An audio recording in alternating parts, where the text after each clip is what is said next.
The response to the crisis, the humanitarian catastrophe that is unfolding in Gaza across the world, I think we are looking at the tide of global opinion shifting decisively in solidarity with the Palestinians and against Israel and its backer, the United States.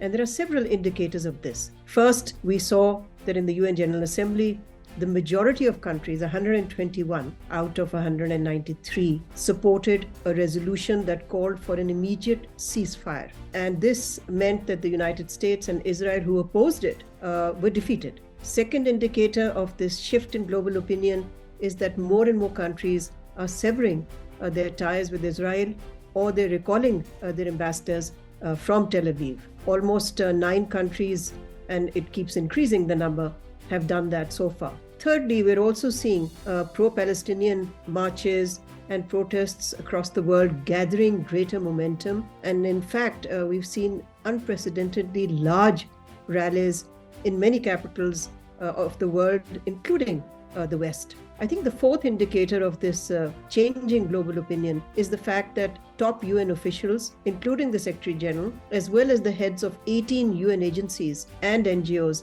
have called for an immediate humanitarian ceasefire. In fact, they've signed a public letter expressing shock and horror at the situation in Gaza and demanding an immediate ceasefire. We're also seeing countries call what is happening in Gaza by its name, which is a genocide, ethnic cleansing being practiced by a brutal occupying power. So I think the pressure is mounting on the United States, although it has yet to relent on its position of blind support for Israel, and it keeps opposing resolutions that are drafted and brought before the Security Council.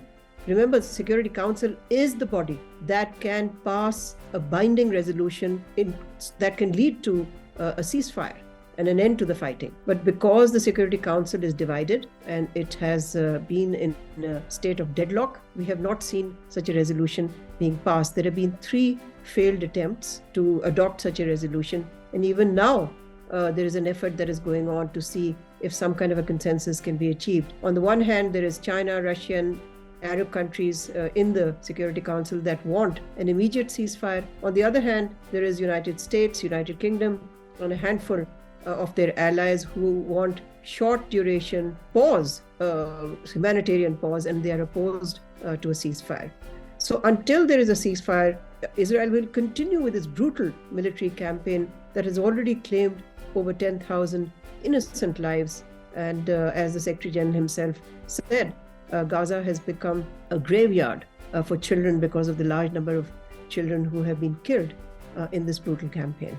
If we look at the Western response, we see that increasingly more European countries are breaking ranks with the United States and supporting a ceasefire. They're not opposed to a ceasefire as the United States and some of its allies are. So we are seeing a shift in position by many European countries. But even so, I would say that the overall Western response, with the exception of a few countries, has been characterized by double standards and hypocrisy. On the one hand, they keep talking about how Russia, which invaded Ukraine, has carried out the kind of actions there which are a complete violation of international law. But on the other hand, they don't apply the same principle to Gaza. I mean, they talk about how cutting off electricity, etc., by Russia in parts of the Ukraine where the war has been going on is an act contrary to international law. But they don't say that about what the Israelis have done in its siege of Gaza. So, I mean, this is nothing new. Western double standards have always been there and always been selective on human rights. They've talked about human rights in countries that are opponents of theirs, but they've shielded the countries that are friends of theirs from human rights violations. And I think the case in point is Israel, which is guilty of war crimes, which is guilty of genocide, but the United States and its Western allies don't utter a word. They don't use these words at all. The response by Muslim countries to the humanitarian crisis in Gaza and to the war in Gaza, I think has been disappointing. Certainly what Muslim publics expected of their governments was much more than what they have done.